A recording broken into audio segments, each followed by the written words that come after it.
Hay tres maneras de mirar la vida. La primera, a través del mundo objetivo, el mundo de las cosas. Todo el mundo es capaz de verlo. Por naturaleza, somos capaces de ver el mundo objetivo. Muchos creen que eso es todo, pero desde luego no lo es. Dentro del mundo objetivo que pertenece al mundo de la razón, se encuentran dos tipos de existencia: lo conocido y lo desconocido. Lo desconocido es aquello que todavía no se conoce pero que algún día se conocerá. El intelecto está relacionado con lo conocido y con lo desconocido, no con lo incognoscible. Más allá del objetivo está la abertura a otro mundo, el mundo de la subjetividad. Lo objetivo es el mundo de las cosas, de los objetos, el mundo de la ciencia. Lo objetivo es muy claro porque por naturaleza hemos nacido perfectamente capaces de ver lo objetivo. Sin embargo, el misticismo afirma que hay tres tipos de existencia: lo conocido, lo desconocido y lo incognoscible. El místico entiende por incognoscible lo trascendental, aquello que nunca podrá ser conocido. Lo subjetivo ha de ser explorado. Nadie nace con una visión de lo subjetivo. Uno ha de aprender lo que es el mundo de la música, de la poesía, del arte, de la creatividad. Es el mundo de lo subjetivo. El hombre que empieza a moverse hacia adentro se va volviendo más poético, más estético, posee un diferente aroma a su alrededor, un aura distinta. El científico vive con cosas, el poeta vive con personas. El científico no es consciente de quién es, simplemente es consciente de lo que le rodea. Puede que sepa de las estrellas muy lejanas de física y la composición material de las cosas tangibles, pero es completamente ajeno a su propio interior. En realidad, cuanto más se ocupa de lo exterior, más se olvida de sí mismo. El poeta, el pintor, el bailarín, el músico están más cerca de sí mismos, viven en lo subjetivo, saben que son personas. Y cuando sabes que eres una persona, eres capaz de mirar en las demás personas. Para un poeta, incluso un árbol es una persona. Incluso los animales son personas para la visión científica. Un hombre o una mujer no son más que objetos. El reflejo en el espejo no es tu totalidad. El reflejo en el espejo es solamente el reflejo de tu exterior, no de tus profundidades. No dice nada de tu interior. La dimensión subjetiva es la dimensión interior. Es mejor que la dimensión científica porque es más profunda. Es mejor que la dimensión objetiva porque está más cercana a tu ser. Pero todavía no es la dimensión de la religión, de lo espiritual, de la conciencia. Hago un paréntesis para aclarar que al utilizar la palabra religión, cuya definición está envuelta en un debate al parecer interminable, no me refiero a un conjunto de creencias y normas de ciertos grupos específicos, sino a lo que proviene de su raíz del latín religare, que significa volver a ligar o volver a unir. Esto aludiendo a volver al principio de donde provenimos, a la unidad, a la conciencia, a lo divino. Cuando una mente objetiva piensa en Dios, Dios se convierte en un objeto. Entonces Dios es algo exterior. Para un cristiano, Dios está arriba, en algún lugar en el cielo, en el exterior. Cuando le preguntas a alguien dónde está Dios, y él mira hacia alguna otra parte distinta de su propio interior, entonces él pertenece a la dimensión objetiva. Dios no es un objeto y no puede ser demostrado. Dios es más como la música. Existe, ciertamente existe, pero no hay forma de aprenderlo. No puedes tenerlo en tu puño. No puedes encerrarlo en una iglesia. Dios no es un objeto. Por eso los musulmanes, los cristianos, los judíos han tratado de no hacer imágenes de Dios. Esto es altamente simbólico y significativo, porque cuando haces una imagen de Dios, éste se convierte en un objeto. Tanto si has construido imágenes de Dios como si no las has construido, no importa tu mente.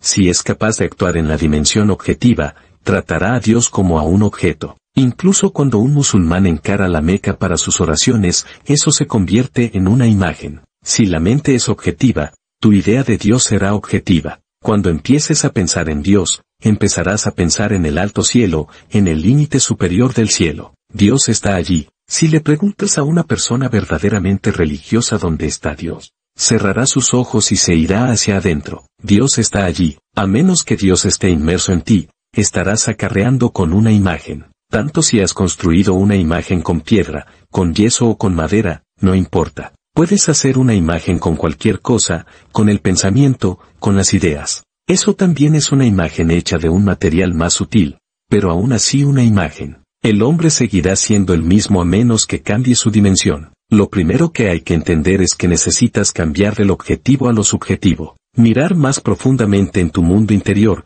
en el mundo que es absolutamente privado. Lo objetivo es público, lo subjetivo es privado. No puedes invitar a nadie a tus sueños. No es posible. No le puedes decir a tu amigo, ni siquiera a tu esposa, que vaya a tus sueños, porque el sueño es totalmente tuyo. Has de descubrir tu rostro privado. El énfasis debería radicar más en lo privado que en lo público, y deberías empezar a aprender cómo amar lo privado, porque lo privado es la puerta hacia Dios. Lo público es la puerta hacia la ciencia, pero no hacia la religión, no hacia Dios. En una vida pública, el origen, la fuente, siempre es externa. En esos casos, el centro de tu ser nunca está dentro de ti, siempre radica en el exterior. Por eso un político siempre está asustado del exterior, porque su vida depende de ese exterior. Si la gente no le vota, no será nadie. Pero para un pintor o para un poeta, eso no importa. Nadie compraba las pinturas de Van Gogh en toda su vida. No vendió ni una sola de sus pinturas. Pero eso no tenía importancia para él. Él disfrutaba con ello. Si se vendían bien, si no se vendían tan bien. Su verdadero valor no estribaba en que se vendieran y fueran apreciadas. Su verdadero valor estaba en la creatividad del pintor. A través de ellas, al crearlas, él alcanzaba su meta. En el instante de creadas, él se volvía divino. Te conviertes en Dios. Siempre que creas en el mundo exterior, dependes de los demás. En la vida pública, en la vida política, dependes de los demás. Eres un esclavo en la vida privada, comienzas a convertirte en el amo de tu propio ser. Una persona verdaderamente religiosa fluye, discurre como un río, busca, explora, siempre explorando lo desconocido. Es un vagabundo en su mundo interior. Sigue viajando, yendo de un lugar a otro. Anhela conocer todos los espacios que conforman su ser. El primer mundo es lo objetivo, el mundo de la ciencia de las cosas. El segundo es lo subjetivo, el mundo del arte de lo sensible. Y el tercero es lo trascendental, lo incognoscible, eso que va más allá de ambos, que ni es objetivo ni es subjetivo, que no está dentro ni afuera. La cualidad intrínseca de lo incognoscible es la incognoscible. Siempre existirá como incognoscible. Cuando algo de lo incognoscible llega a ser conocido, se produce un salto. No hay unión, no hay ningún puente, no hay unir de un punto a otro punto. Esto parece inconcebible, de modo que cuando digo que lo puedes sentir pero no lo puedes entender, parece una tontería, es decir, algo que no puede ser entendido a través de nuestros sentidos. Y la mente es un sentido, el más sutil. En el mundo trascendental, el mundo objetivo y el subjetivo están implicados, pero aún así es superior a los dos. Es mayor que ellos, está más allá de ellos. Lo subjetivo está más próximo a lo trascendental que lo objetivo. Pero recuerda, con solo ser subjetivo no te volverás religioso, no estarás totalmente consciente de tu verdadero ser. Has dado un paso hacia el ser consciente, un paso muy importante,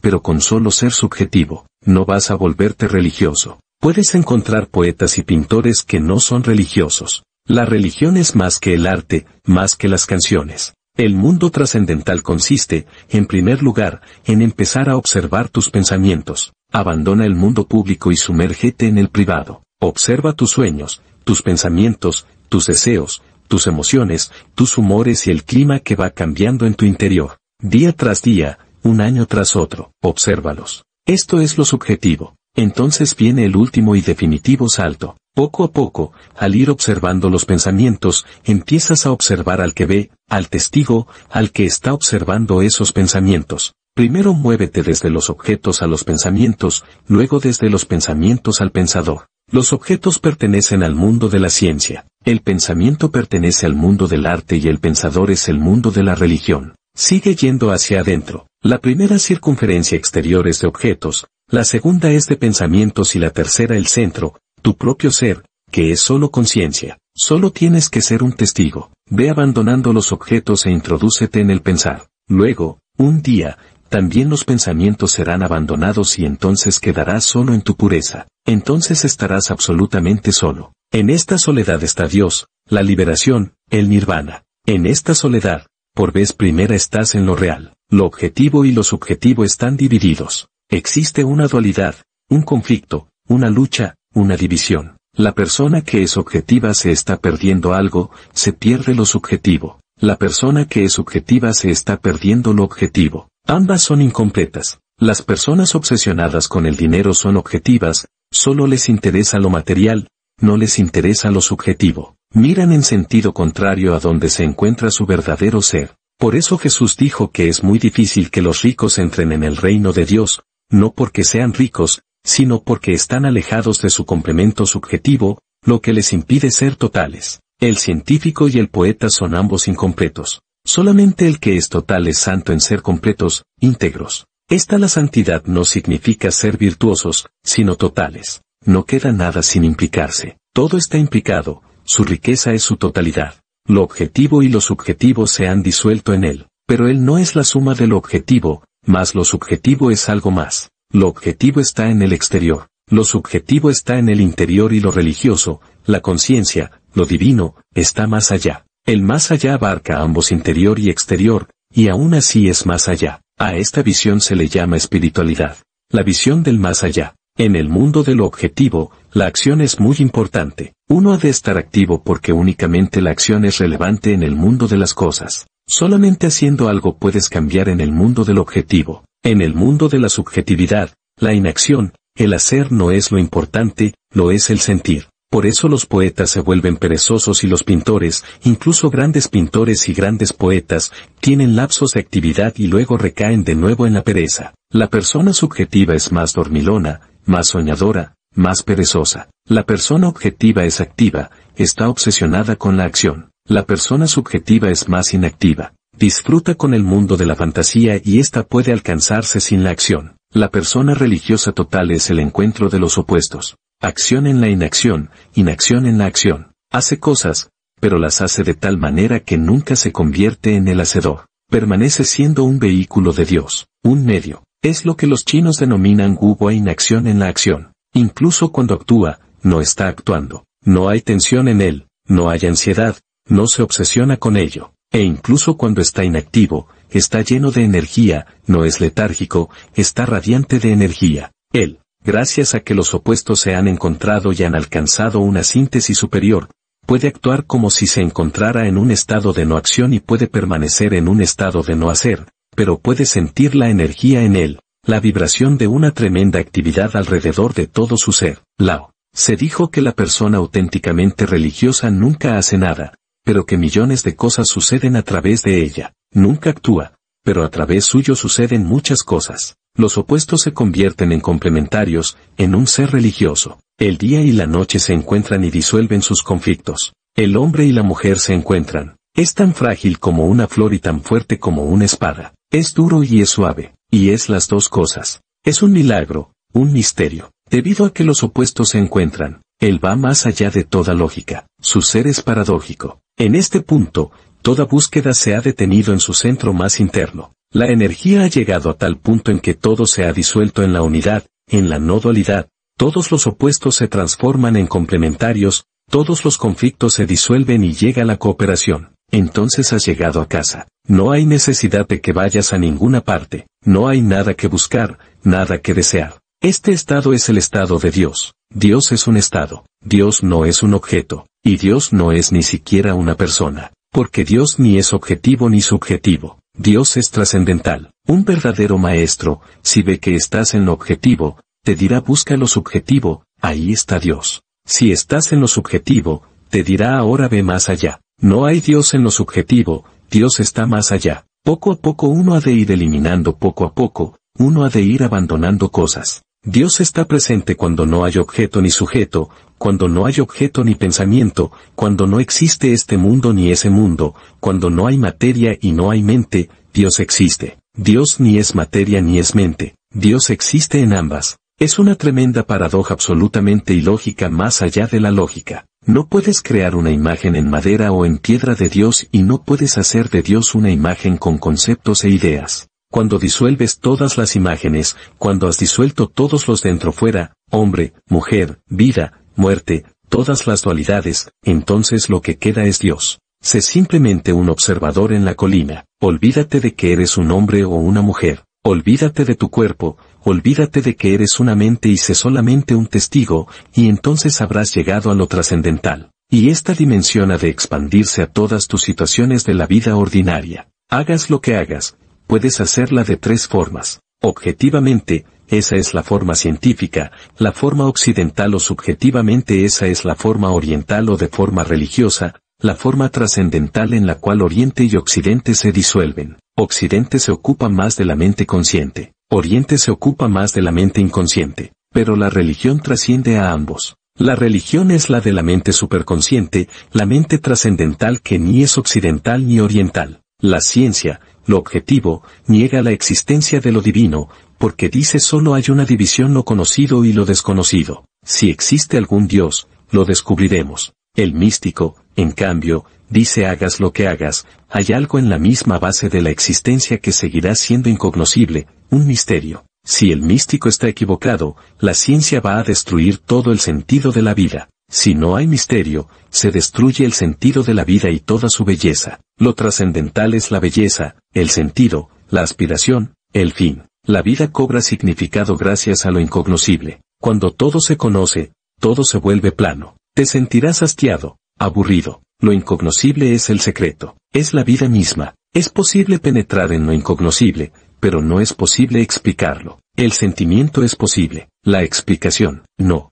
Existen razones más profundas y elevadas que la razón no puede entender y por lo tanto es incapaz de concebir. Si puedes ver al que ve, si puedes ser tu conciencia, tu atención, eso es suficiente. Todo está a tu alcance. Te has convertido en Dios, en un Buda, en un Cristo. No necesitas nada más. Lo trascendental es lo supremo. Pero tú no puedes convertirte en eso, porque ya eres eso. El conocimiento prohibido. Al hablar del conocimiento prohibido, me referiré a ese conocimiento enigmático que es capaz de una transformación tal que puede llevar a liberar espiritualmente a quien lo obtenga y es llamado desde la antigüedad como Gnosis. Hay otro tipo de conocimiento, el permitido, y en la mayoría de las veces obligatorio, el que se inculca en la sociedad en su conjunto, es decir, en la familia, la escuela, la política, la religión, etc., el cual al solo adoctrinar para adaptarte a la sobrevivencia y a la sociedad, enfrasca al individuo en una ideología generalizada que se enfoca en pequeñas verdades y grandes mentiras. Se crea una prisión invisible de esclavos que pasa desapercibida por ser el estado normal de existencia de la humanidad. Y los temas espirituales forman también parte del monopolio de adoctrinamiento del sistema dividido en religiones que al ignorar la Gnosis, imponen aún más normas y acciones inútiles, alejando al ser humano de cualquier línea de investigación relevante que lleve al autodescubrimiento más allá de lo físico que nos pueda guiar a nuestra divinidad intrínseca. Desde la antigüedad, cuando los portadores del conocimiento prohibido o Gnosis han querido darla a conocer, han sido tachados de herejes, locos, disidentes y charlatanes, a la vez que son burlados, perseguidos, torturados, asesinados, crucificados o forzados a ocultarse. No se trata de fanatismo de teorías conspirativas, aunque muchas de esas teorías se deben a la detección de que algunas cosas no son como nos las han informado, ni como habitualmente son aceptadas por la mayoría y protegidas por quienes tienen el control de las masas. No se necesita de gran inteligencia, sino de identificar esos prejuicios que nos han otorgado como conocimiento para descubrir ese camino alternativo que te lleva hacia una comprensión más profunda y congruente de la realidad del ser humano. La Gnosis trata del conocimiento de la potencialidad total que se encuentra escondida en el género humano, más allá del cuerpo físico y de la psique o alma. Me refiero al espíritu. Habitualmente al hablar de temas espirituales lo relacionamos con las religiones, las cuales dicen poseer el conocimiento o Gnosis de esos enigmas. El problema es la interpretación que se les da a todos ellos acomodándonos y manipulándolos para mantener el secreto de ese conocimiento prohibido y comenzaré a revelarlo a continuación. Para iniciar con esto iremos al principio a esa parte donde todas las cosas fueron hechas y la evolución llegó gradualmente hasta la creación de la humanidad. Muchas culturas coinciden en sus relatos de la creación atribuidas a un Dios creador, el mismo que después destruye a su creación por medio de un diluvio. Describen un Dios vengativo, colérico, inseguro, indeciso y celoso, que pide obediencia, adoración y sacrificios, ordena destruir otros pueblos, asesinar a sus pobladores, incluyendo mujeres y niños, robarles sus cosas de valor, entre otras cosas que no lo hacen diferente a un hombre malvado y sin consideración por el prójimo. Exploraremos a fondo a este personaje creador por medio de la Biblia, la cual en realidad, salvo pequeños cambios, es una copia de los escritos de Babilonia y Egipto. Para introducirnos en la Gnosis, hay que partir del supuesto lógico de que una entidad tan malvada como la antes descrita no puede crear algo bueno. Por lo tanto, todo lo que Él creó, los cielos y la tierra, los animales, el tiempo, el espacio, la materia y ese aliento de vida que se describe en Génesis 2:7 son malos. Obras tales como la creación de algunas especies animales gigantes que después fueron destruidas, la destrucción de la misma raza humana que se contaminó por la desobediencia de sus ángeles, que procrearon con la raza humana el no saber que la luz era buena hasta que fue creada y su obra maestra, el hombre que miente, asesina, roba y destruye su propio planeta, entre otras, no muestran los atributos de un Dios todopoderoso, omnisciente, infalible, amoroso y por esto el gnosticismo equipara la figura del Dios creador a un ser satánico, un Satanás creador. En la Biblia, el Dios creador repite en demasiadas ocasiones que Él es el único Dios, que no hay otro Dios. ¿Qué necesidad habría de reafirmarlo tanto si así fuera? Los gnósticos dicen de esto que el creador sospecha, porque tampoco está seguro que hay otro Dios muy superior y mucho más importante que Él. El Dios creador, dice Génesis 2:7, hizo al hombre de barro, sopló en su nariz aliento de vida, y el hombre se convirtió en ser viviente. Es decir, hizo la parte física y la parte anímica o alma. No menciona al espíritu porque el creador no puede otorgarlo. Está más allá de su poder. Solo puede crear el cuerpo y alma. Pero los animales también tienen cuerpo y alma. Y lo que nos diferencia de los animales es el espíritu. Pero no lo menciona porque solo describe la creación. Y este elemento es increado. Proviene de otro mundo más allá de la materia y el alma del reino incognoscible de la antimateria. La Gnosis dice que por encima del Dios creador hay un Dios infinitamente superior y perfecto, incognoscible para el cuerpo y el alma. Aún así, ese Dios invisible se puede manifestar excepcionalmente en este plano físico si se tienen las condiciones adecuadas en este infierno material. Según la Gnosis, el espíritu fue atraído y atrapado en el cuerpo infernal y usado como agente impulsor de la evolución, sin el cual la evolución nunca hubiese llegado hasta el hombre. Y cuando el cuerpo de éste muere, el alma se lleva al espíritu consigo, atado a ella. Para los gnósticos, Lucifer, que en latín significa portador de luz y en griego fósforo, es el enviado del Dios incognoscible, y eso supone un sacrificio supremo en el mito de la creación. La Gnosis interpreta que Lucifer tomó forma de serpiente y dio a Eva el fruto de la Gnosis salvadora para revelarle que el Dios creador los engañaba. El creador les dijo que si lo probaban, se morirían y no murieron. Eso evidencia la mentira. Solo quería mantenerlos engañados para continuar con su plan. Después de eso, se dice que el creador los expulsó del paraíso, lo cual también era otra mentira. ¿Cómo puedes llamar paraíso a un sometimiento a los deseos de un creador de esclavos? El Maestro Jesús, otro portador de luz, por cuya característica los gnósticos lo llaman el segundo. Lucifer apoyó estas afirmaciones cuando dijo a los religiosos judíos de aquella época en Juan 8:44: ustedes tienen por padre al diablo y quieren realizar los malos deseos de su padre. Ha sido un asesino desde el principio, porque la verdad no está en él y no se ha mantenido en la verdad. Lo que se le ocurre decir es mentira, porque es un mentiroso y padre de toda mentira. Bien sabemos que el Dios que siguen los judíos es el Dios creador, el que su misma Biblia lo describe como una entidad que atormenta y esclaviza a su creación. Hay varios escritos que describen la Gnosis de manera diferente a la aquí planteada, y es que ha habido muchos supuestos conocedores de este secreto que en verdad no entienden lo que es y al intentar interpretarlos, filtrado por su previo conocimiento erróneo con mucha influencia de la tradición, tergiversan y sacan de contexto las ideas primordiales y en otras ocasiones, con toda la intención de ridiculizar a la verdadera enseñanza, presentan una falsa Gnosis. Continuando con el escrito de la creación, se relata que Caín, el malo, mató a Abel, el bueno. El gnosticismo sostiene que Caín era hijo de la serpiente que fecundó a Eva con su aliento. Caín era hijo del espíritu, tenía naturaleza espiritual. En cambio Abel era hijo solo de la carne de Adán y Eva. Abel ofrecía sacrificios animales porque a su creador le gustaba el olor a sangre y carne quemada,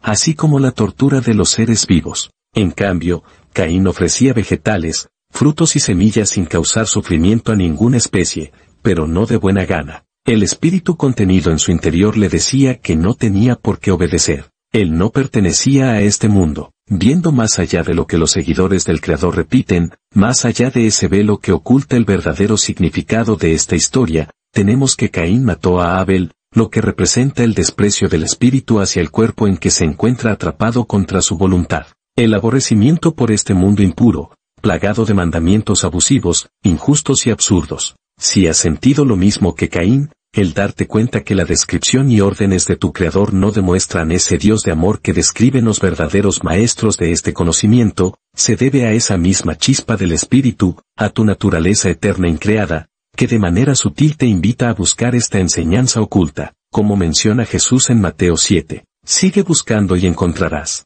Y en otra parte dice esa es la puerta estrecha, y muy pocos la hallan. Obviamente, la opinión común no es esa puerta estrecha, sino una puerta muy amplia donde todos avanzan hacia la perdición. Dice el libro de Génesis que Caín fue maldecido y desterrado, al igual que la serpiente como castigo del Dios creador. Pero para el gnóstico esto es un honor. ¿Quién quiere servir a un Dios de esa naturaleza? ¿Quién desea ser esclavo de un ser satánico? La Biblia dice que fue el Creador quien lo desterró, pero la realidad es que Caín se liberó a sí mismo, recuperó esa libertad, continuó viviendo en este mundo sin ser de este mundo. Su cuerpo y su alma impuros fueron divinizados por el Espíritu y ya no pertenecen al demiurgo. Su cuerpo, alma y espíritu se han convertido en una sola cosa indestructible, inmortal y eterna. La forma de redactarse en la Biblia solo es una amenaza falsa para que nadie lo intente, para sembrar la idea de culpa a quien piense hacerlo. Al igual que el concepto del pecado original, lo anterior,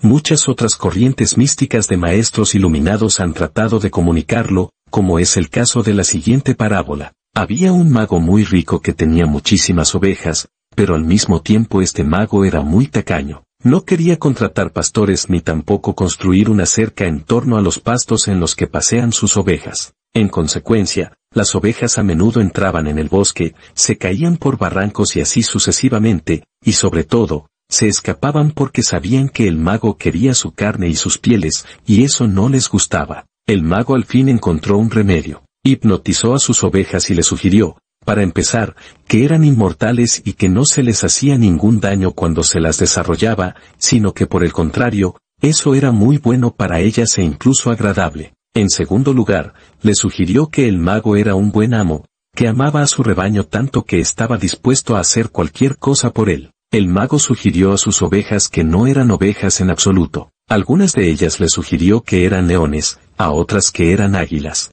a otras que eran hombres y a otras que eran magos. Después de esto, se acabaron todas sus preocupaciones concernientes a las ovejas. Nunca volvieron a escaparse, sino que esperaban calladamente el momento en que el mago requería su carne y sus pieles. Como puedes notar, ese mago es el creador que hipnotiza a sus ovejas, es decir, a la humanidad por medio de la tergiversación de las escrituras, y haciendo que las religiones y la sociedad lo repitan hasta que no lo dudes, llamando a lo malo bueno y a lo bueno o malo, como está escrito en Isaías 5:20. Casi todas las religiones, aun con algunas manipulaciones, contienen en su profundidad el conocimiento prohibido. Por ejemplo, el florecimiento del Islam son los sufíes y el de los judíos, los cabalistas. Antes de ese florecimiento espiritual está la identificación con el cuerpo y la mente, es decir, la hipnosis del mago, de la sociedad, de las religiones. El florecimiento es el descubrimiento de que somos espíritu ligados a un alma y habitando un cuerpo de carne.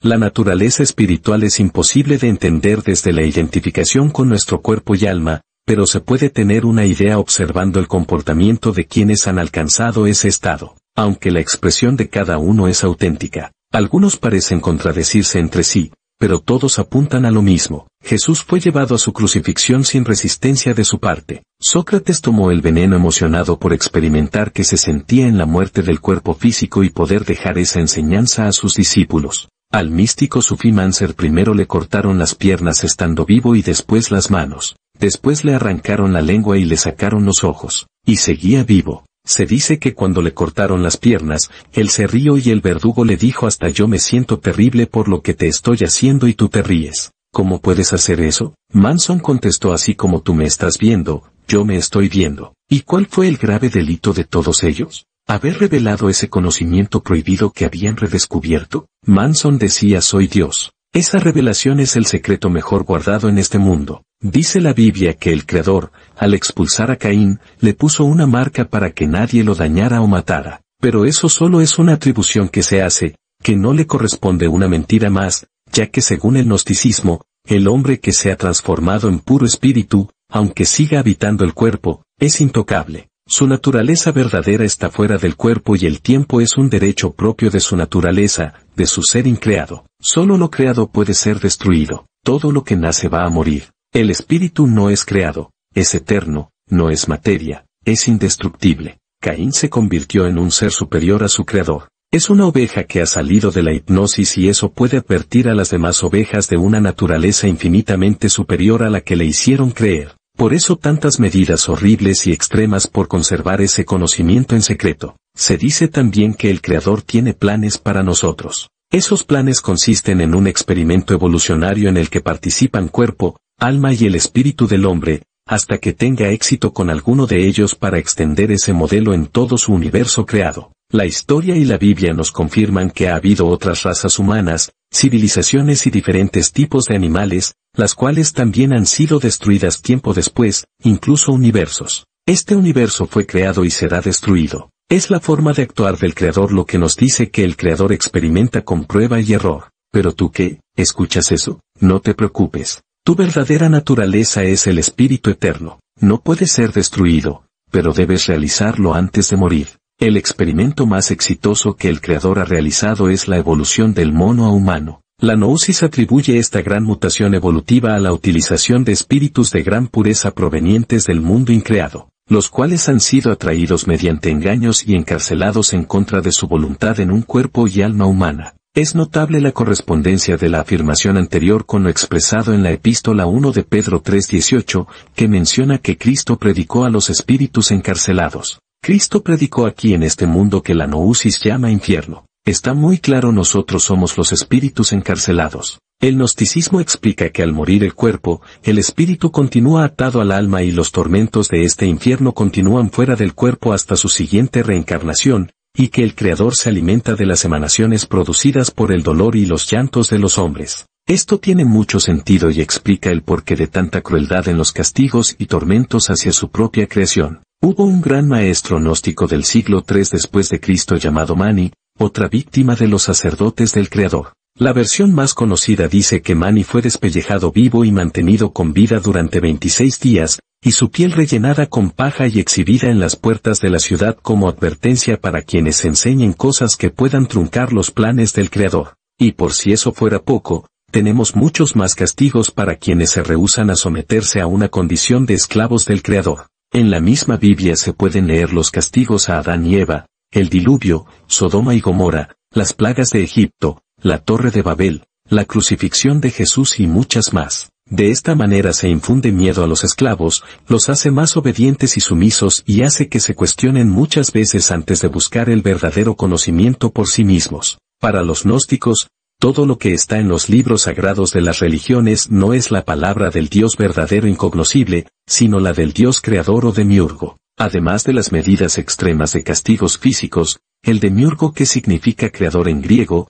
introduce sus engaños en la cultura, la política, películas, programas informativos, libros y más, insertando de esta manera una herramienta más que acentúa la hipnosis colectiva por medio del primado negativo. El término primado negativo se deriva de dos palabras: primado, que se refiere al procesamiento previo de información, y negativo, que implica que la información procesada previamente está siendo inhibida o negada. Esta estrategia es muy utilizada en películas, de modo que si experimentas un caso similar al de las escenas, no lo podrás contar porque serás ridiculizado, tachado de loco o fantasioso. Te dirán que eso fue sacado de una película. Incluso puedes tratar de convencerte a ti mismo que eso no es real, aun cuando lo has comprobado con tus sentidos. Con toda esta confusión, el hombre difícilmente puede saber lo que es bueno o malo, real o falso. Eso ya está establecido. Alguien más lo decidió por nosotros y decir lo contrario resulta, en el mejor de los casos, en condenaciones y rechazos por parte de la gran mayoría que conforma esta sociedad.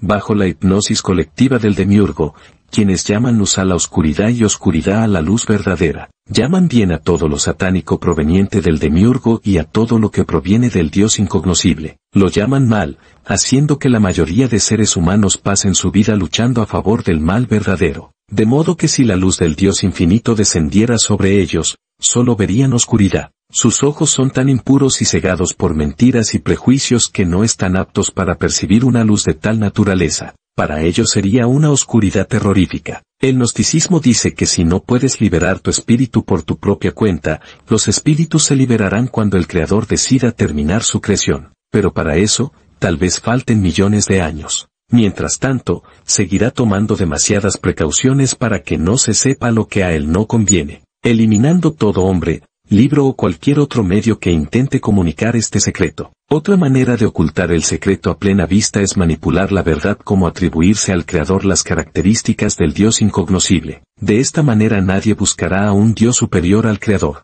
El Dios Creador será todo lo que existe y los atributos de maldad, ineptitud, crueldad y mentira son atribuidos a un Satanás que no es el Creador, sino otra parte de él. A ese atribuyen los genocidios, guerras, sacrificios, esclavitud, conspiraciones, rituales, la exigencia de adoración, pactos, etc. Pero vemos claramente que todas esas características que atribuyen a Satanás son las mismas del Dios Creador, de la Biblia y de otros escritos considerados sagrados. De esta manera tenemos a un Dios Creador bueno y a un Satanás malo. El Dios incognoscible queda en el olvido, no existe en esta doctrina. Además de lo anterior, se tuvo que tergiversar la idea de Lucifer, el portador de luz, el enviado del Dios Supremo, para salvar a los hombres, equiparando su figura a la de Satanás. La Gnosis llama a Cristo el segundo Lucifer por ser un portador de luz. Así que nuevamente hay que manipular la figura de este maestro, añadiendo que vino a cumplir la ley de su padre.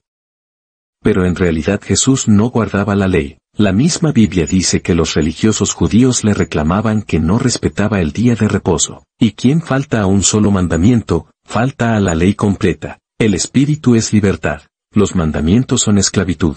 Jesús era libre, no esclavo. Él era superior al Creador. No tenía por qué someterse a él. El Creador, para justificar la imperfección de la creación, atribuye su perversión al hombre y Lucifer responsabiliza a ellos por su ineptitud. Dice que sus pecados y su intervención son la causa para la Gnosis. El único pecado original que existe o caída del hombre es la caída del espíritu eterno en el mundo de la materia. Más allá de los debates de si el Dios Creador existe o no existe, o si, como dice Nietzsche, Dios ha muerto, se encuentra la posición gnóstica. El Dios Creador existe, pero debe ser eliminado por el hombre. En la Gnosis esta eliminación se inicia con la transmisión del conocimiento llamado iniciación y esta es descrita como una experiencia similar a la de haber sido alcanzados por una especie de rayo en medio de la ceremonia, lo que produce un cambio radical en el aspirante y su vida no vuelve a ser la misma. Hay dos tipos de iniciaciones: la iniciación gnóstica, la de la mano izquierda, que es la realización del espíritu hacia el incognoscible, la separación total y absoluta con el demiurgo que es llamado aquí el gran demonio y deberá ser resistido, rechazado y excluido para siempre. El recuerdo y el impacto de la iniciación le darán fuerzas al iniciado para no retroceder jamás ni olvidar su meta. Aquí se procura un agrandamiento del yo y una acumulación de poder para acercar al espíritu. Sostienen que si no existe el yo, el espíritu no puede manifestarse y renunciar al yo es renunciar al espíritu. Se dice que la iniciación es una experiencia de conocimiento que aporta la realidad espiritual. Hay una segunda y tercera iniciación, cada una aportando diferentes cambios. En la tercera, su transmutación queda finalizada. Elaine Pauls, gran erudita del gnosticismo, describe que en los evangelios gnósticos se describe que en la iniciación el aspirante toma conciencia de que antes adoraba y servía al demiurgo, a quien hasta ese momento había confundido con el verdadero Dios. Durante la ceremonia de iniciación, el aspirante se dirige al demiurgo declarando su independencia con respecto a él y a su creación, comunicándole que ya no pertenece a su esfera de autoridad y que ha trascendido todo eso, ha quedado fuera de todo menos de su espíritu. En la Gnosis también existe la autoiniciación, para lo cual se recomienda por la noche, estando acostado y listo para dormir, repetir mentalmente lo siguiente hasta quedarse dormido. Quiero separarme del Dios Creador y de su creación. Quiero separarme de la materia y del tiempo. Quiero separarme de mi cuerpo y de mi alma. Quiero unirme a mi espíritu. Quiero que se libere mi espíritu. Quiero ser mi espíritu. Yo soy mi espíritu. En estos casos, la iniciación se lleva a cabo en los sueños en otras dimensiones del mundo creado. Algunas iniciaciones pueden ser en sueños y otras en el plano físico. No hay una regla para eso. La otra iniciación, según la Gnosis, es la iniciación de la mano derecha, que es la realización del alma hacia el Creador, en la que se induce a un vacío. Según la Gnosis, ese vacío es llenado por el Creador, fundiendo la conciencia individual en la conciencia humana, la cual representa para ellos la disolución en el demiurgo por la renunciación del yo disolviéndose en aquel que lo creó. Ahora podemos redefinir lo que somos como humanidad.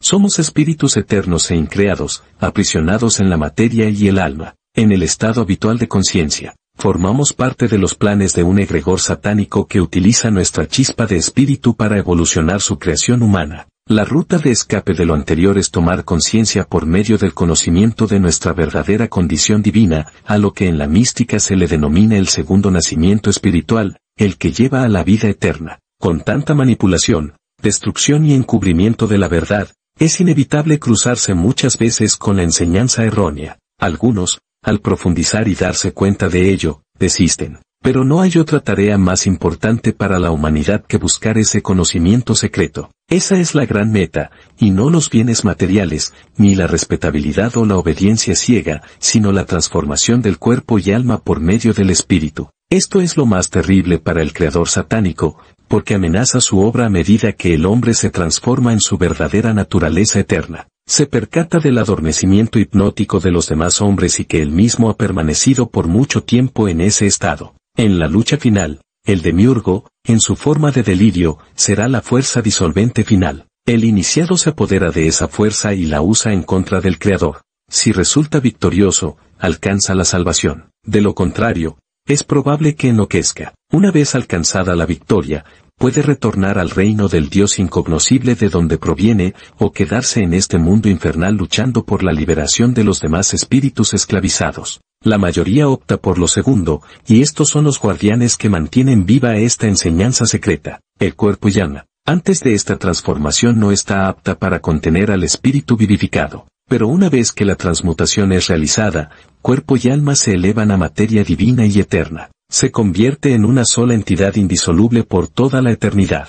La materia transformada de esta manera, ya no está limitada por las leyes físicas o espacio-temporales, motivo por el cual no pudieron encontrar el cuerpo de Jesús en la tumba. Nousis primordial, nousis primigenia, nousis eterna. El conocimiento supremo que libera al hombre y destruye al Dios creador. El conocimiento secreto traído del otro mundo, el mundo verdadero. El reino del Dios supremo e incognoscible. El conocimiento terrible traído del otro mundo para ayudar al hombre a despertar, a recuperar su yo, a aniquilar su alma, a liberar su espíritu y a destruir la obra perversa del demiurgo o Dios. Los estudiantes o simpatizantes del misticismo, ocultismo, esoterismo o cualquier otro nombre que quiera darle al estudio de las energías más sutiles que la materia, sabe que en el estudio de las profundidades del ser humano suelen hacerse divisiones energéticas para explicar las distintas dimensiones de la naturaleza, como lo son el plano físico, etérico, astral, mental y causal. Las enseñanzas convencionales solo contemplan como objeto de estudio la parte más densa de la materia, es decir, el cuerpo físico, el cual se compone de sólidos, líquidos y gases. Pero por otro lado, y también parte del cuerpo físico, tenemos el cuerpo etérico o doble etérico y está compuesto de los grados más finos de la materia, que son etérico, superatómico, subatómico y atómico. El doble etérico no es un vehículo separado de la conciencia y en resumen, recibe y distribuye la fuerza vital que emana del Sol, de manera que tiene una relación íntima con la salud física. Es determinante en la clase de cuerpo físico que un ego encarnando recibirá y al igual que el cuerpo físico, decae y muere a su debido tiempo, liberando al alma para su siguiente ciclo. Es el factor principal en los fenómenos del espiritismo, como el movimiento de objetos, producción de golpes, sonidos y materializaciones de toda clase. También es este cuerpo el que proporciona el material del cual se forma la substancia conocida como ectoplasma. Anteriormente, en la literatura teosófica primitiva, al doble etérico se le llamaba también cuerpo astral, pero posteriormente dejó de emplearse ese término al descubrirse que son cuerpos completamente distintos. Después de la muerte, cuando se separa del cuerpo físico, se le conoce como espectro fantasma, aparición o espíritu de cementerio. El doble etérico absorbe el prane o la vitalidad y la distribuye en todo el cuerpo físico. También actúa como intermediario o puente entre el cuerpo físico y el cuerpo astral, transmitiendo las sensaciones físicas al cuerpo astral por medio del cerebro etérico y de la conciencia astral y de esferas superiores al cerebro físico y al sistema nervioso. Al ser el cuerpo etérico una parte del cuerpo físico, no es capaz normalmente de actuar como vehículo separado. No es vehículo de conciencia mental, sino de prane o vitalidad. No puede alejarse del cuerpo al cual pertenece y de hacerse, resultaría perjudicial a menos que se trate de un psíquico o médium experimentado. Debido a la íntima conexión entre los cuerpos etérico y físico, el daño infligido al doble etérico aparecerá como una lesión en el cuerpo físico por medio del fenómeno llamado repercusión de esta repercusión. Se dice también que bajo ciertas circunstancias, esta puede ocurrir desde el cuerpo astral. Sin embargo, se dice que la repercusión solo puede ocurrir en casos de materialización perfecta, es decir, cuando la forma es tanto visible como tangible. La materia etérica, aunque invisible a la vista ordinaria, es siempre materia física, por lo tanto, puede ser afectada por el frío y el calor como por un ácido poderoso. En los casos de personas que les amputan algún miembro de su cuerpo y aún así continúan sintiendo dolor en el miembro amputado, esto se debe a que la porción etérica aún no se ha desprendido de la porción física densa. Esto sucede porque el miembro etérico transmite las sensaciones a la conciencia. En el ocultismo se dice que las tres fuerzas principales que emanan del Sol hacia nuestro planeta son la electricidad, el prane o vitalidad y la kundalini o fuego serpentino. La electricidad comprende todas las fuerzas físicas conocidas como la luz, el magnetismo, el calor, el sonido, la afinidad química, el movimiento, etc. El prane o vitalidad es una fuerza vital y su existencia, aunque aún no es reconocida por la ciencia convencional. Algunos científicos ya sospechan que existe el fuego serpentino o kundalini, es una fuerza conocida solo por unos pocos y desconocida e insospechada por la ciencia moderna. Debe entenderse claramente que estas tres fuerzas son distintas y que ninguna de ellas puede en este plano convertirse en alguna de las otras. Si no fuera por la presencia de prane, no podría haber cuerpo físico como un todo integral, actuando como entidad.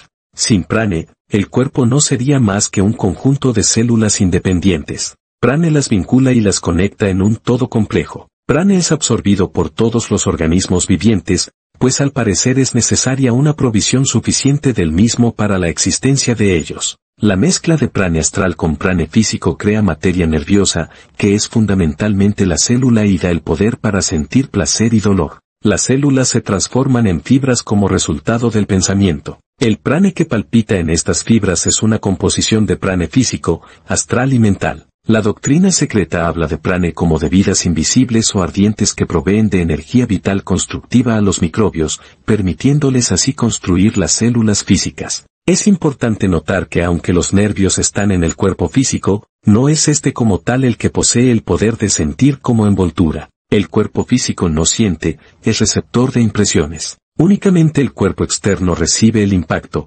pero el poder de sentir placer o dolor no está en sus células, salvo en forma vaga y amortiguada. Es el prane el que da la sensación de actividad a los órganos físicos y el que transmite la vibración externa a los centros de los sentidos. Es por medio del doble etérico que prane circula por los nervios del cuerpo y así les permite actuar no solo como conductores de impactos externos, sino también como fuerza motriz originada desde dentro. Así como las partículas del cuerpo físico denso cambian y son reemplazadas constantemente por partículas nuevas, las partículas del cuerpo etérico también cambian y son reemplazadas constantemente por partículas etéricas frescas, las cuales son absorbidas por el cuerpo con el alimento que se come, con el aire que se respira y con prane en forma de glóbulos de vitalidad. Ya que el prane proviene del sol, podemos decir que durante la noche nos mantenemos de lo producido durante el día anterior. Al parecer es prácticamente imposible que se agoten del todo, aunque la provisión disminuye evidentemente cuando ocurre una larga sucesión de días nublados. Cuando el cuerpo duerme, los nervios y músculos se relajan y se da la asimilación de vitalidad. Esto explica el gran poder recuperador del sueño, aunque no sea más que una ligera siesta. Además, como prane circula no solo en el plano físico, sino también en todos los planos, la emoción, el intelecto y la espiritualidad se manifestarán mejor bajo cielo despejado. Lo anterior nos muestra que hay una íntima relación entre la salud espiritual, mental, emocional y la salud del cuerpo físico. Como dijo el Buda, el primer paso al nirvana es la salud física perfecta. Al igual que los otros vehículos del ser humano, el doble etérico tiene ciertos centros de fuerza o chakras. Estos varían en tamaño y brillo dependiendo del desarrollo de cada persona y son indispensables para la vida del doble etérico. Los chakras etéricos tienen como funciones las de absorber y distribuir prana al etérico y de este al cuerpo físico, manteniéndolo así activo, así como traer a la conciencia física la cualidad inherente al centro astral correspondiente. La falta de desenvolvimiento de los centros etéricos explica por qué no se puede traer a la memoria del cerebro físico las experiencias astrales, debido a que no se encuentra desarrollado el puente etérico necesario. Cuando los centros etéricos están desarrollados, hay plena y continua memoria en el cerebro de las experiencias astrales. Los centros etéricos se encuentran en la superficie del cuerpo etérico y no siempre coinciden exactamente con los centros astrales correspondientes que se encuentran frecuentemente en el interior del cuerpo astral. Como se mencionó anteriormente, Kundalini, también llamado fuego serpentino, poder ígneo o madre del mundo, es una de las fuerzas que emanan del sol y es diferente de la electricidad o prana. Aparece ante la clarividencia como un fuego líquido al circular por el cuerpo, su movimiento debería ser en espiral, como el enrollamiento de una serpiente y por medio del mismo se pueden vivificar nuestros varios vehículos. En el cuerpo físico tenemos órganos especiales que nos permiten percibir el mundo material denso. En el plano astral, los chakras no se pueden describir como órganos de sentido. Para que el hombre pueda traer tales experiencias a la conciencia del cerebro físico es por medio de los centros etéricos correspondientes, los cuales hay que despertarlos primero y luego ponerlos en actividad. El método para despertarlos es similar al del cuerpo astral, es decir, despertando a Kundalini que duerme en el centro, situado en la base de la columna vertebral. Antes de despertar Kundalini, es esencial haber alcanzado cierto grado de pureza moral y una voluntad lo suficientemente fuerte para regular la fuerza. Algunos peligros son puramente físicos y causan dolores intensos o atentan con la vida física, pero también puede ser que la energía se desplace hacia los centros inferiores y contactar con seres humanos y que el hombre sea dominado por esa fuerza que está fuera de toda proporción con el poder de resistencia humana. Hay casos en que Kundalini despierta espontáneamente y hasta puede empezar a circular por sí mismo. En tales casos causa fuertes dolores porque los conductos no están preparados y tiene que abrirse paso quemando gran cantidad de escoria etérica. Proceso necesariamente doloroso. En tales casos, la fuerza fluirá usualmente hacia arriba por el interior de la columna vertebral, en vez de seguir el curso en espiral, como el ocultista aprende a guiarlo. Se ha de hacer un esfuerzo de voluntad, si es posible, para detener el flujo hacia arriba, pero si ello es imposible, como es muy probable, seguramente saldrá por la cabeza y se descargará en la atmósfera sin causar otro daño que un ligero debilitamiento. Puede causar también la pérdida momentánea de la conciencia. El peligro realmente serio, sin embargo, está no en el flujo hacia arriba, sino en el flujo hacia abajo. La edad no parece afectar el desenvolvimiento de los chakras por medio de Kundalini, pero la buena salud es una necesidad, puesto que solo un cuerpo fuerte puede resistir la tensión. Existe una protección natural para impedir la comunicación entre los planos físico y astral. Esta es una especie de tela compuesta de átomos físicos muy comprimidos impregnados de prun. Su objetivo es impedir que las experiencias astrales lleguen a la conciencia física, lo cual solo ocasionaría daños en las personas que no están preparadas para ello. Además, evita que entidades astrales se apoderen del vehículo. Esta es la razón por la que, en la mayoría de los casos, no recordamos nuestros sueños. Esta protección puede dañarse por una gran impresión emocional, una explosión del mal carácter extremo, un gran susto o un ataque de ira, llegando a rasgar la delicada tela y enloquecer a la persona. Drogas como el alcohol, el tabaco y en general todos los narcóticos, así como el abuso del consumo de café en periodos prolongados, pueden provocar que tales elementos volátiles circulen por los chakras en dirección opuesta, dañando el delicado tejido. Las consecuencias pueden ser delirios, obsesión y ciertas formas de locura, así como disminución de sentimientos y cualidades superiores, volviendo a la persona materialista, brutal, pasional, con pérdida del dominio de sí misma. En otras palabras, la persona no tendrá la capacidad de comunicarse conscientemente entre los planos físico y astral. En cambio, en personas que trabajan en la purificación de sus vehículos, gradualmente obtienen la capacidad de llevar la conciencia de un plano a otro. Para exponer el nacimiento del doble etérico, debemos acudir al mecanismo de la reencarnación antes de que el ego reencarne. Es formado el doble etérico, el molde en el cual se agruparán las partículas físicas del nuevo cuerpo a nacer hasta que el fito le alcanza el mismo tamaño del molde. Posteriormente a esto, el futuro desarrollo estará a cargo del ego mismo. La materia etérica para el cuerpo del infante se toma del cuerpo de la madre. De ahí la importancia de que ésta provea a su cuerpo de los materiales más finos únicamente, salvo que el elemental tenga que cuidar de algún desenvolvimiento con respecto al rostro, tal como belleza extraordinaria o lo contrario. El factor principal será el pensamiento de la madre y las formas de pensamiento que flotan alrededor de ella. En la muerte, el doble etérico se separa finalmente del cuerpo denso y en ocasiones se le puede ver como una neblina. El retiro del doble etérico y por lo tanto de la circulación de prane, destruye la unidad integral del cuerpo físico, quedando solo un conjunto de células independientes. La vida celular continúa y es por eso que algunas veces el pelo de los cadáveres continúa creciendo. Las vidas inferiores o células se dispersan y desintegran. El cuerpo sigue vivo en sus unidades, pero muerto como organismo. Los espectros que no se resignan a la muerte física al estar aislados del mundo astral y sin los órganos de los sentidos físicos,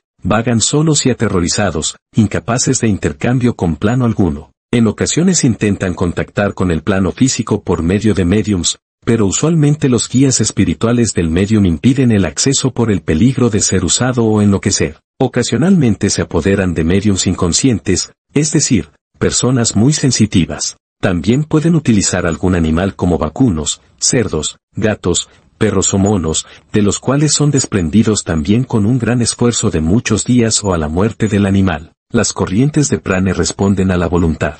Una persona con salud robusta puede dirigir corrientes de vitalidad a un paciente con fuerzas agotadas. La curación del débil por el fuerte se consigue en ciertos casos por proximidad física, siendo el proceso enteramente inconsciente y automático. También puede ser ayudado y acelerado en forma casi ilimitada por esfuerzo consciente. El mero aumento en la circulación de prane es suficiente para curar muchas dolencias menores. Todas las dolencias nerviosas acusan una condición discordante del doble etérico. Esto es también causa de desórdenes digestivos y de insomnio. Los dolores de cabeza son ordinariamente causados por congestión, sea de la sangre o del fluido vital, a veces llamado magnetismo. Una fuerte corriente dirigida por el curador a la cabeza del paciente lavará la materia congestionada y hará desaparecer el dolor de cabeza. Uno de tales mejoramientos, el cual exige algún conocimiento de anatomía y fisiología, es formar una imagen mental del órgano enfermo y luego imaginárselo como debe ser en estado de salud.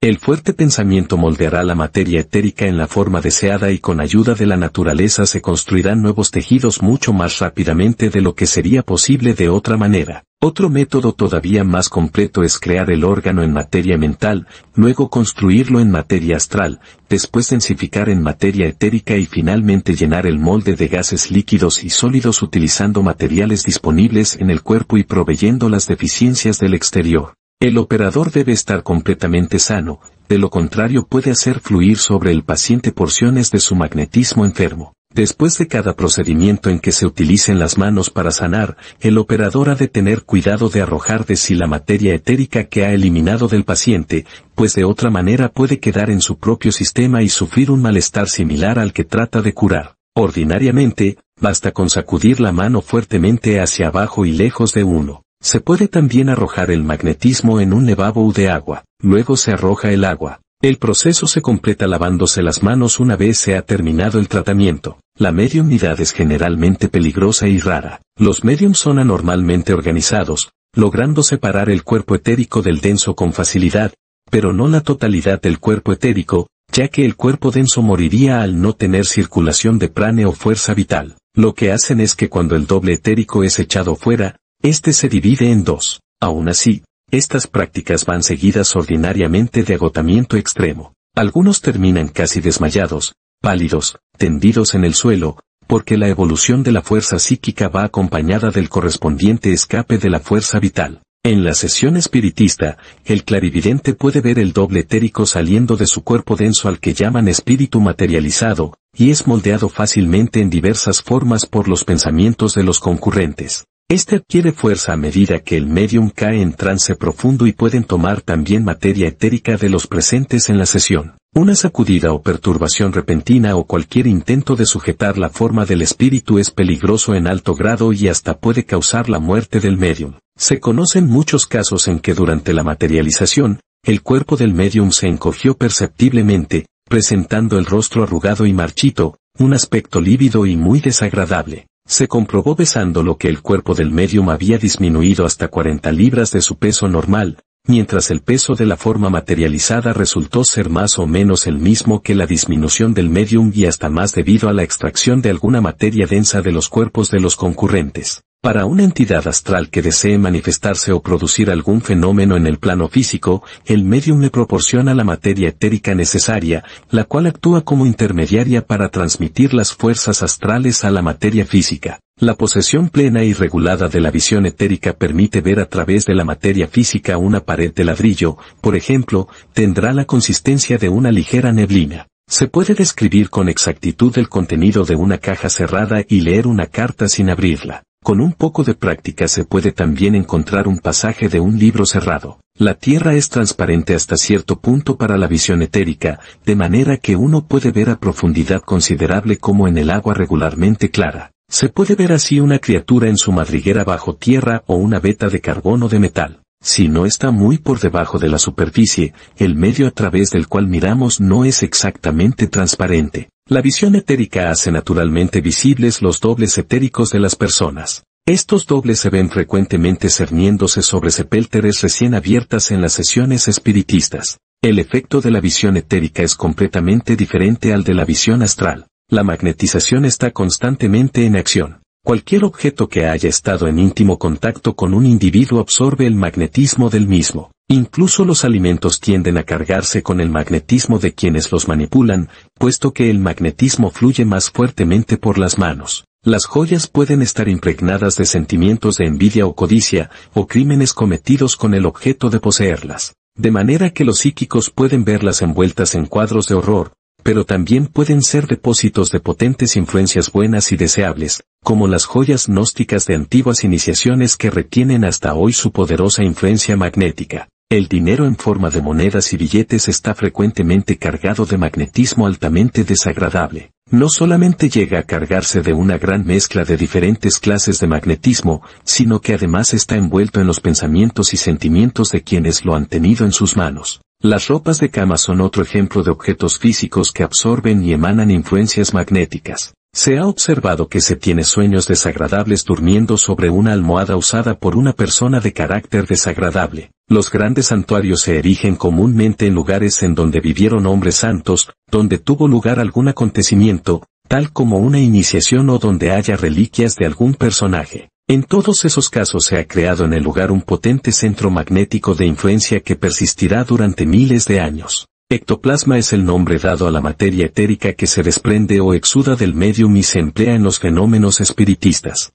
La mayor parte del ectoplasma se obtiene comúnmente del médium, aunque esta porción se suplementa con una pequeña porción tomada de todos o de la mayoría de los concurrentes a la sesión. El ectoplasma, aunque completamente invisible a la vista ordinaria, puede a veces palparse. Se describe como viscoso reptil, rico, frío, casi aceitoso, como si el aire estuviera mezclado con partículas de materia muerta y desagradable. La evolución del ectoplasma desde el cuerpo del médium va acompañada de fuertes movimientos musculares de todo el cuerpo de este. Las partes carnosas del cuerpo, especialmente desde la cintura para abajo, se reducen en tamaño, como si la carne se hundiera. El ectoplasma toma muchas formas, a veces indefinidas y no organizadas, pero más frecuentemente organizadas, formando dedos, incluso uñas perfectamente modelados, manos, rostros y otras formas, todas completas. Las sustancias emanan de todo el cuerpo del médium, pero especialmente de los orificios y extremidades naturales,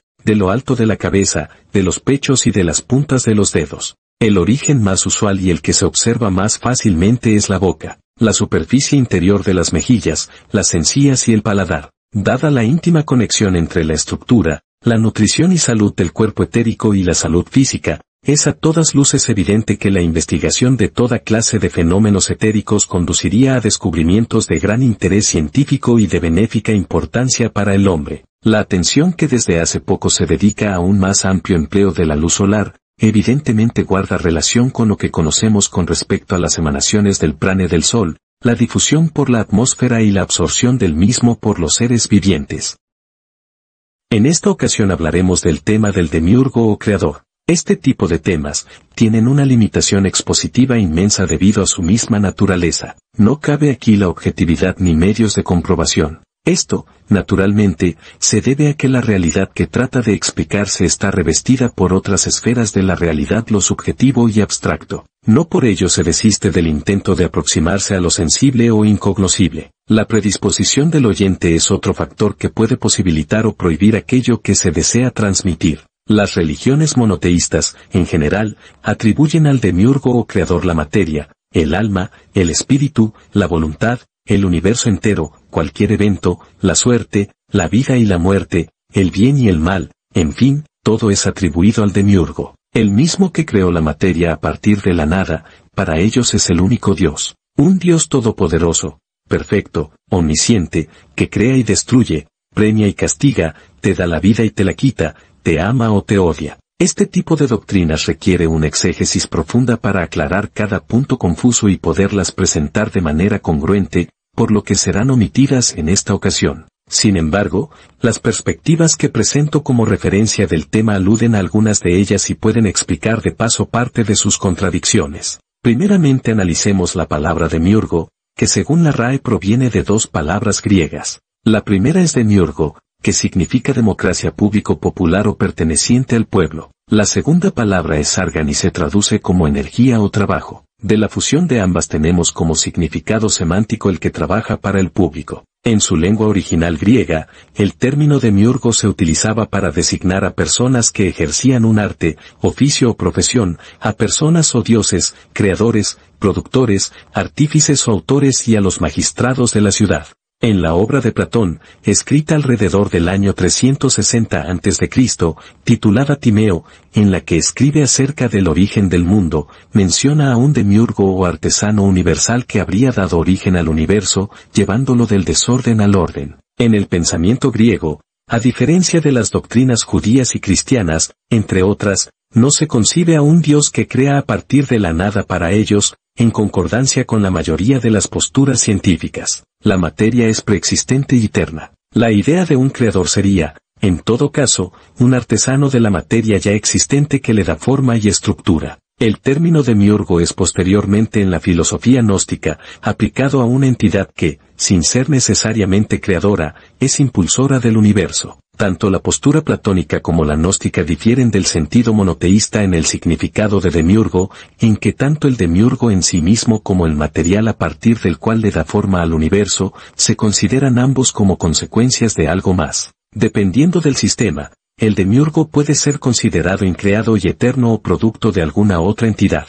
Platón hace muchas alusiones al demiurgo en sus diálogos, especialmente en el diálogo socrático Timeo, en donde se refiere al demiurgo como la entidad que diseñó y dio forma al mundo material, lo describe como un ser enteramente benévolo que se compadece de la materia, copiando en ellas las ideas que son perfectas, obteniendo así el mundo real, material que siendo imperfecto, participa como una copia de la perfección. La Gnosis mantiene una postura contraria a la definición del demiurgo benévolo, si es hiperbórea, un conocimiento más profundo y contrario a todo lo tradicional y difundido, la cual es más bien ocultada y perseguida cruelmente desde la antigüedad debido a lo que ésta expone. La postura hiperbórea describe al demiurgo como un ser malvado que creó a la humanidad escogiendo a la especie animal más desarrollada de este mundo, capaz de crear cultura y con indicios de poder expresarse el primate. En este espécimen, el demiurgo encarceló a espíritus en ellos y logró potenciar la evolución hasta lo que somos ahora. Evolución que hubiese sido imposible sin la parte espiritual.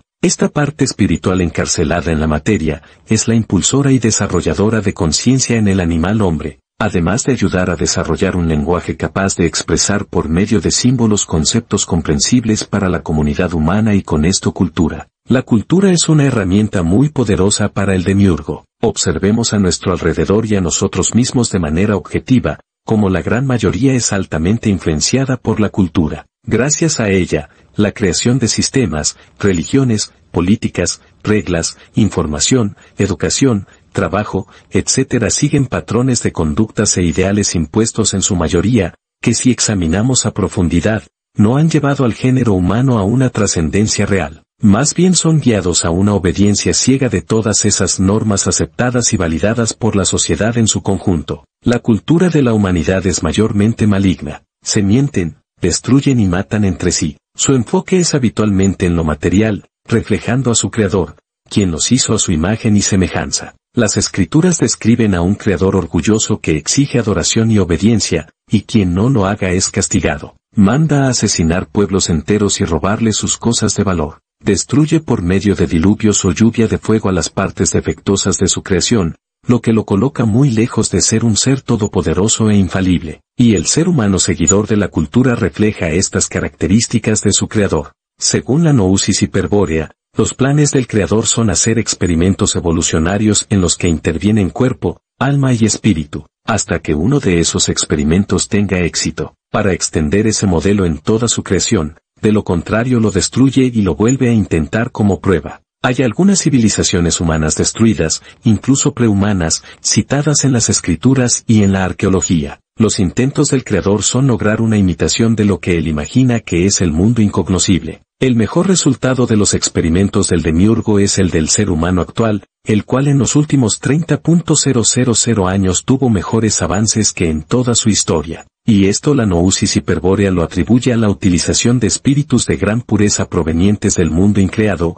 los cuales al ser creados están más allá de su control. Solo pudo atraerlos por medio de engaños, para presionarlos en la materia que él dio forma humana y le dio aliento de vida, es decir, los animó, les dio un alma, cuerpo y alma. Es lo que el demiurgo creó. La Gnosis hiperbórea sostiene una clara diferencia entre la materia y el alma que pertenecen al demiurgo, y por otro lado, el espíritu, el cual es increado y proviene de una dimensión incognoscible. Describen a las primeras como malas, por provenir del demiurgo, el cual es maligno y por lo mismo no puede provenir nada bueno de él. Causa sufrimiento, es orgulloso, destructor, imperfecto. En cambio, el espíritu es perfecto, inmortal, libre, lo que en realidad somos y al ser aprisionado en contra de su voluntad en la materia, esto supone una guerra contra el Creador. Los hiperbórea dicen proveer esa Gnosis, ese conocimiento capaz de glorificar y purificar la materia y el alma para formar una sola unidad con el espíritu inseparable e indisoluble por toda la eternidad. Esta transmutación da como resultado un ser divino superior al Creador, que puede actuar y desplazarse por los espacios y tiempos del demiurgo, escapando así del control de su Creador, pero conservando sus mismos rasgos físicos. Este proceso, se dice, es la liberación y triunfo del espíritu. El cuerpo y el alma han muerto y han sido resucitados y salvados por el espíritu. De ahí en adelante son espíritus libres del mundo incognoscible, aunque sigan habitando el mundo material. En el esoterismo judío hay un libro muy importante llamado Sefer o el libro de la creación. En él se dice que el demiurgo Jehová, con 32 senderos místicos de sabiduría, creó su universo. Esos 32 senderos se refieren a las 22 letras del alfabeto hebreo y las 10 esferas de la Cábala. Se dice también en el libro de Éxodo, capítulo 14 versículos 19 al 21, que Moisés abrió el mar rojo. La interpretación cabalística afirma que eso fue posible al pronunciar los 72 nombres de Dios. Los versículos citados no lo dicen literalmente, sino que se encuentran codificados. Cada versículo contiene 72 letras. Los nombres se forman al tomar una letra de cada versículo, armando así 72 combinaciones únicas de letras hebreas. El misticismo judío dice que los 72 nombres de Dios no son solamente palabras, sino combinaciones de letras que conectan con una corriente de energía que funciona a nivel del ADN del alma, que ayudan a liberar poderes divinos y lograr el control de la realidad física. Esta es la magia cabalística y con este contexto pasamos a un resumen de la siguiente leyenda. En el siglo XVI en Praga, ahora República Checa, la comunidad judía fue víctima de continuas violencias y abusos de todo tipo. Un niño cristiano había desaparecido y se culpó a los judíos argumentando que lo utilizaron para sus rituales de la Pascua. Se cuenta que en 1580, el rabino Judelab, para defender a su pueblo, fabricó un golem de arcilla utilizando la magia cabalística, de la misma manera como Jehová creó a Adán. Una vez que el golem cobró vida, el rabino le ordenó buscar al niño desaparecido. El golem lo encontró y se presentó con él en brazos durante el juicio que se celebraba para condenar a los judíos. El niño declaró que su padre le había obligado a esconderse en el sótano de su propia casa para provocar la destrucción de los judíos. Y así fue como el Golem salvó a la comunidad judía. El Golem continuaba sin parar y se volvió violento e incontrolable hasta el punto que mató a varias personas y sembró el pánico en toda la ciudad.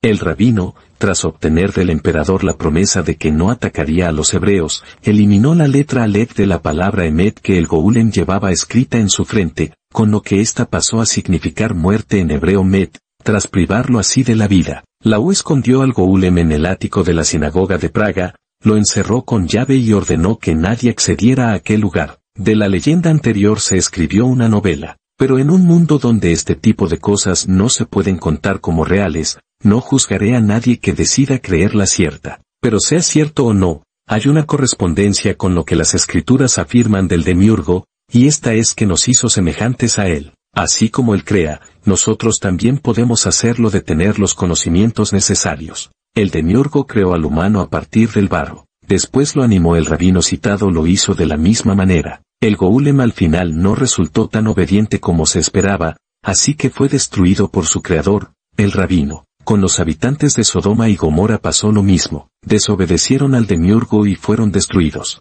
Esta historia revela un significado simbólico. El Golem personifica a los autómatas humanos que crean la sociedad moderna, lo mismo que el Golem. El hombre moderno realiza la parte a él asignada contra su propia voluntad y con un estricto enorme por la obediencia al demiurgo o por seguir la cultura por él impuesta. Este último experimento demiurgo parece haber tenido éxito. A este pesimismo fundamental, la novela añade un continuo misterio: la boca de cada hombre se convierte en la boca de Dios. Si crees que sea la boca de Dios, aún añadiré una perspectiva más al tema del demiurgo. Pero hasta aquí, con las perspectivas platónica y la de la nousis hiperbórea, todo parece indicar que el demiurgo de este universo que habitamos es una realidad intermedia entre el mundo sensible y el inteligible, el artífice del mundo físico, el origen y la causa de la existencia material. El tema más elevado, el espíritu latente en cada ser humano, deberá ser buscado y realizado de manera individual,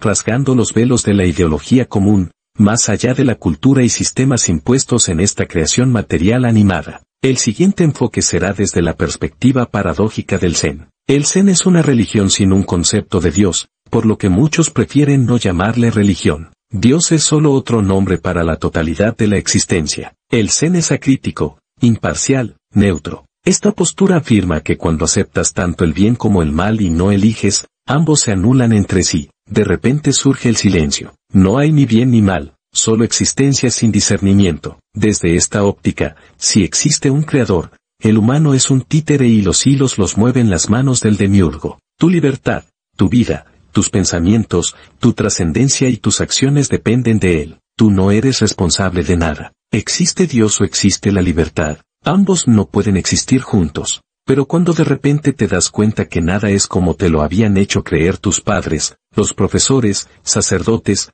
todos tus supuestos líderes, esa frustración nos lleva a una gran desconfianza en todo el mundo. Nadie es digno de confianza. Se crea un vacío negativo, se pierde al único consuelo que se tenía, aunque haya sido falso, y en ocasiones se obtiene esa libertad solo para caer en la locura, como el caso de Friedrich Nietzsche. No se puede vivir en un vacío negativo. Todos los grandes pensadores de la primera mitad del siglo XX estaban hablando solo de falta de sentido, angustia, sufrimiento, ansiedad, temor. Y esta filosofía ha sido llamada en Occidente existencialismo. Para el Zen, esto es simplemente no existencialismo. Ha destruido todo lo que te había consolado. Lo anterior se da porque el hombre tiene una enorme necesidad de estar relacionado con la existencia. Él necesita raíces en la existencia, porque solo cuando las raíces son profundas en la existencia podrá florecer, su vida, no carecerá de sentido. Entonces su vida será tremendamente desbordante de sentido, significado, bienaventuranza. Su vida será simplemente una celebración. Una vez que sepas que se necesita un cierto equilibrio entre lo negativo y lo positivo,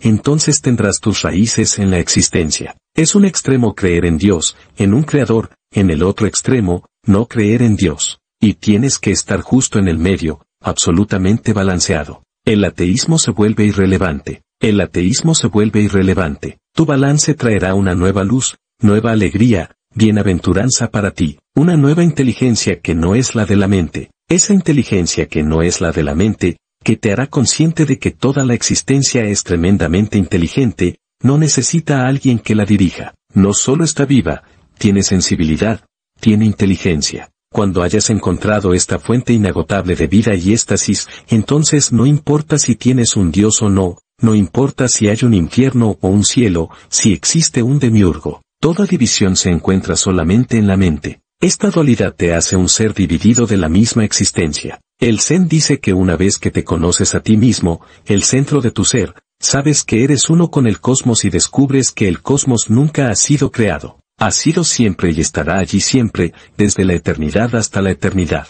La Gnosis Hiperbórea afirma que esta disolución en el todo, el negar la dualidad es fundirse con el demiurgo, y sus argumentos son bastante amplios para comentarlos en breve. Obviamente, como se mencionó en el principio, todas las posturas carecen de objetividad por pertenecer a lo incognoscible desde nuestra condición humana. Esto puede llevar a debates interminables.